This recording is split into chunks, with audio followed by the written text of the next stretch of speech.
반갑습니다. 일반 및 고급 물리학 3단원 광학의 첫 번째 소단원인 기하 광학입니다. 이번 시간은 그중 네 번째 차시로 복합 렌즈와 광학 기기에 대해 공부해 보도록 하겠습니다. 이 단원은 우리가 광학 기기를 이용해서 물체를 얼마나 크게 볼 수 있느냐에 초점이 맞춰져 있습니다. 그래서 사람이 눈으로 볼 수 있는 적정 거리인 명시 거리를 정의하겠습니다. 물론 이것보다 가까워도 보이긴 하지만 눈에 무리를 많이 주기 때문에 시력 교정을 할 때도 상위 명시거리 바깥에 맺히도록 만들게 됩니다. 우리는 물체의 크기를 인지할 때 각도로 인식을 하기 때문에 물체가 아무리 크더라도 보이는 각도가 같으면 같은 크기로 보입니다. 태양과 달이 비슷한 크기처럼 보이는 것도 같은 원리죠. 혹은 같은 크기의 물체라도 가까이 있으면 크게 보입니다. 따라서 물체가 우리 눈에 크게 보이는 정도는 각이 얼마나 변했느냐, 즉 각배율에 의존하게 됩니다. 이제 확대경 혹은 돋보기로 이 물체를 확대해 보겠습니다. 얇은 볼록 렌즈를 눈앞에 두고 확대상을 얻기 위해서 초점거리보다 안쪽에 물체를 놓습니다. 그러면 볼록 렌즈에 의해서 확대 정립 허상이 만들어지는데요. 이렇게 확대를 해서 잘 보이기 위해서는 명시거리보다 먼 곳에 상이 생겨야 합니다. 이게 원시 시력을 가진 사람들이 볼록 렌즈로 교정을 해야 하는 이유죠. 확대경에서의 각배율은 명시거리에 놓인 물체에 비해 얼마나 커 보이느냐기 때문에 세타 i를 정의해서 세타 o에 대한 탄젠트 비율을 구할 수 있습니다. 즉 사람마다 자신이 잘 보이는 곳의 물체를 확대해서 보는 거기 때문에 개인의 명시거리 L0와 물체를 놓은 위치 A에 따라서 확대율 혹은 각배율이 달라지죠. 조금 극단적인 상황으로 물체를 초점에 두면 무한히 먼 곳의 상이 만들어집니다. 그러면 이때 확대경의 각배율은 초점거리분의 명시거리로 최소값을 가지게 되겠죠. 반대로 물체를 적정거리에 잘 놓으면 상을 명시거리에 나타나게 할 수 있고요. 이때의 각배율은 초점거리분의 명시거리에 1이 더해집니다. 그러니까 일반적으로 확대경을 통해서 물체를 잘 볼 수 있게 만든다면 그때의 배율은 이 범위가 됩니다. 당연히 사물을 어느 정도 거리에 두고 보느냐에 따라 배율이 달라지게 되지만 통상적인 기준을 만들 필요가 있습니다. 만약 초점거리가 명시거리에 비해 충분히 작다면 각배율은 최소값을 사용할 수 있습니다. 물론 충분히 작지 않더라도 무한히 먼 곳의 상을 만드는 배율을 확대율의 기준으로 둔다고 보면 되겠습니다. 이제 이런 렌즈 여러 개를 복합적으로 사용해야 하기 때문에 초점거리가 다른 두 개의 렌즈로 만든 상에 대해 분석하겠습니다. 가장 왼쪽에 상을 두고 첫 번째 렌즈에 의한 상, 그리고 두 번째 렌즈에 의한 상을 생각하겠습니다. 각각의 좌표를 이용해서 렌즈 방정식을 세우면 B를 소거해서 최종 C를 구할 수 있습니다. 또 첫 번째 렌즈에 의한 가로배율과 두 번째 렌즈에 의한 가로배율이 곱해져서 최종상의 가로배율도 구해볼 수가 있겠죠. 물론 세로배율에 대해서도 첫 번째 렌즈와 두 번째 렌즈의 세로배율을 구해서 곱하면 얻을 수 있습니다. 각 렌즈에서 성립하는 세 가지 배율의 관계식도 모두 성립하겠죠. 우리는 이 과정을 여러 번 해서 렌즈가 10개, 100개가 있어도 최종상의 위치와 크기를 구할 수 있겠지만 두 개의 렌즈를 분석하는 효과적인 방법을 하나 소개하겠습니다. 먼저 렌즈 두 개의 시스템의 초점을 생각할 수 있습니다. 이 초점은 마치 단일 렌즈 하나에 의한 초점으로 축소해서 생각해 볼 수 있을 겁니다. 이런 초점을 Effective Focal Length, 유효 초점 거리라 부르고요. 이걸 기하학적으로 계산해 보면 이런 결과를 얻을 수 있습니다. 즉 두 개짜리 렌즈에 의한 굴절은 마치 하나의 유효 초점거리를 가지는 가상의 렌즈에 의한 굴절로 볼 수 있다는 겁니다. 그 중에서도 만약 두 렌즈의 거리가 두 렌즈의 초점거리 합과 같다면 유효 초점거리가 발산하게 됩니다. 이런 이초점계를 Afocal 시스템이라 부릅니다. Afocal 시스템에서 총 가로배율은 마이너스 두 초점거리의 비로 간단히 표현되고요. 최종상의 위치도 비교적 간단해집니다. 근데 최종상의 위치를 이렇게 표현하기보다는 살짝 변형해서 표기해보면 많은 정보를 얻을 수가 있는데요. 자, 먼저 이 식의 우변은 다름 아닌 세로 배율이 됩니다. 또 좌변의 분모는 1번 렌즈의 제1초점 거리로부터 물체의 위치, 즉 물체의 뉴턴 거리가 됩니다. 또 좌변의 분자는 2번 렌즈의 제2초점 거리로부터 이미지의 위치, 즉 상의 뉴턴 거리가 되겠죠. 이건 A포컬 시스템에서 세로 배율은 1번 렌즈 앞의 물체를 2번 렌즈에서 멀리 떨어뜨려 놓는 정도로 해석할 수도 있다는 뜻입니다. 또 렌즈가 붙어 있다면 유효 초점 거리는 조화합이 되겠죠. 물론 이 결과는 렌즈를 무한히 많이 붙여도 저항의 병렬 연결처럼 계속 합해집니다. 가로 배율도 마치 유효 초점 거리를 가진 하나의 렌즈에 의한 배율이 됩니다. 최종상의 위치도 마찬가지로 완전한 하나의 렌즈처럼 취급되죠.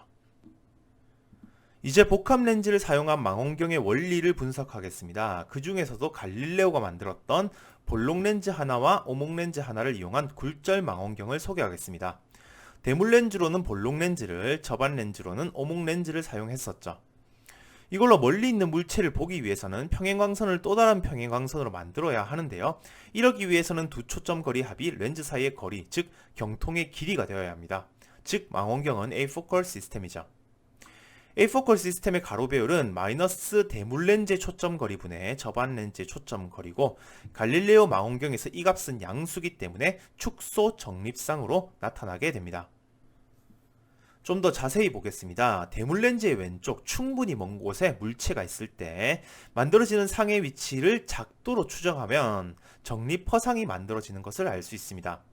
작도의 중간 과정을 보면 볼록 렌즈에 의한 도립 실상이 오목 렌즈의 허물체가 되기 때문에 또다시 도립 허상을 만들어서 최종 정립 허상을 만든 모습입니다.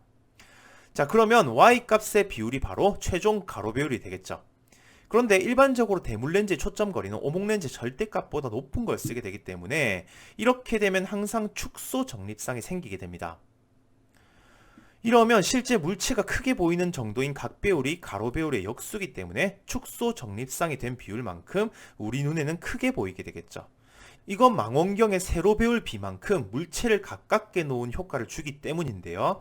상의 가로 크기가 축소되는 비율의 제곱만큼 물체를 가까이 놓기 때문에 물체가 보이는 각이 커지게 되는 겁니다. 물론 망원경에서 각 배율은 망원경 내부를 평행광선으로 만드는 작도를 이용해서 구할 수도 있겠습니다. 이번에는 케플러의 굴절 망원경입니다.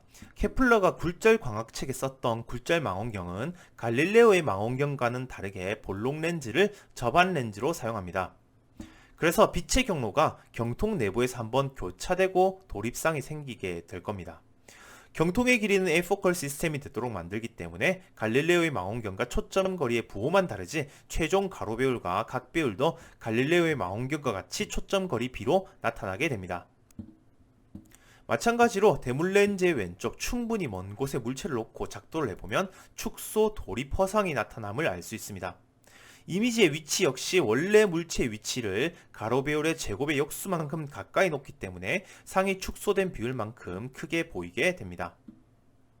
굴절 망원경은 색수차가 존재하기 때문에 뉴턴은 반사 망원경을 사용해서 천체를 관측했는데요. 대물 렌즈 대신에 오목 거울을 주경으로 사용했습니다. 중앙에 놓인 것은 빛의 경로를 90도 꺾어줄 평면 거울인데요. 빛은 오목 거울, 평면 거울, 볼록 렌즈를 차례로 거쳐서 오게 됩니다. 여기서 평면 거울의 역할도 계산할 수 있겠지만 경로만 바꿔준다고 생각하고 넘어가겠습니다. 오목 거울의 초점 거리와 접안 렌즈의 초점 거리는 두 광학계의 거리여야 하지만 이게 경통의 길이가 될 필요는 없겠죠. 그런 장점이 있습니다.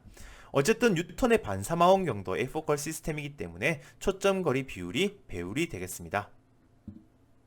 뉴턴 망원경이 가지는 몇 가지 문제점을 해결하기 위해서 이후에도 많이 개량이 되었는데요.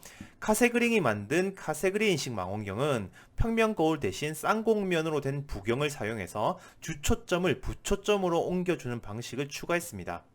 따라서 빛의 경로는 유효 초점 거리가 무한대가 되는 걸 유지해줄 수 있죠. 물론 이 경우는 3개의 복합 거울 렌즈가 사용되었기 때문에 상의 위치나 배율 관계를 다시 계산해 봐야 되겠지만 이 이상은 교과서에 소개된 망원경의 형태를 언급만 하고 넘어가는 것으로 하겠습니다. 그레고리식 망원경은 부경으로 타원 곡면을 사용했고 주초점과 부초점이 만들어지는 것은 카세그린과 같습니다. 마지막으로 광학 현미경입니다. 가장 간단한 현미경은 대물 렌즈와 접안 렌즈 2개의 렌즈만 이용합니다. 물론 여러가지 수차를 제거하기 위한 장치가 있지만 그건 무시하겠습니다. 자, 각 렌즈의 초점 거리를 f1, f2로 잡고 두 렌즈가 거리 L만큼 떨어져 있습니다. 현미경은 A포컬 시스템이 아니기 때문에 일반적인 유효 초점거리를 사용해야 합니다. 현미경으로 물체를 확대해 보는 것은 하나의 유효 초점거리를 가지는 렌즈로 확대해서 보는 것과 같기 때문에 유효 초점거리에 대한 확대율을 사용할 수 있습니다. 자, 이 식을 두 초점거리에 대해 계산하면 이런 결과를 얻을 수 있습니다. 현미경의 경우는 경통의 길이가 두 초점거리 합보다 크기 때문에 유효 초점거리가 음수가 되는 렌즈계죠. 그리고 특별히 현미경은 대물렌즈의 한 첫 번째 상의 위치를 거의 접안 렌즈의 초점에 위치시키기 때문에 스몰 l은 대물렌즈에 의한 상의 뉴턴 거리로 볼 수 있어서 각배율의 요만큼을 대물렌즈의 가로배율로 해석할 수가 있습니다. 따라서 현미경의 최종 각배율은 대물렌즈의 가로배율과 접안 렌즈의 각배율의 곱으로 볼 수 있습니다. 따라서 이게 음수라는 것은 최종상이 도립상임을 의미하는 거죠. 마저 작도해보면 대물렌즈에 의한 첫 번째 상이 접안렌즈 제1초점거리 근처에 있고, 자, 이 상은 다시 접안렌즈의 실물체가 되어서 정립 허상이 생기게 됩니다. 작도가 끊긴 건 다 이어주면 좋죠. 자, 이건 하나의 렌즈로 볼 수 있는데요. 유효 초점거리가 음수인 복합 렌즈계인 거죠. 이런 상황은 두 렌즈의 초점거리에 비해서 멀리 떨어져 있으면 항상 나타나게 됩니다. 정리하겠습니다. 오늘은 광학기기로 물체를 볼 때 우리가 느끼는 실제 크기 배율인 각배율을 구해봤습니다. 먼저 렌즈 하나짜리인 돋보기나 확대경으로 물체를 봤을 때 각배율이 초점거리분의 명시거리가 되었죠. 그리고 렌즈가 두 개 있는 망원경의 각배율은 A포컬 시스템의 특성을 이용해서 두 렌즈의 초점거리 비라는 것을 얻을 수 있었습니다. 또 렌즈가 두 개 있는 현미경의 각배율은 유효 초점거리라는 개념을 사용해서 하나의 렌즈로 이루어진 확대경으로 간주한 후 구할 수가 있었습니다. 오늘은 여기까지 공부하겠습니다. 감사합니다.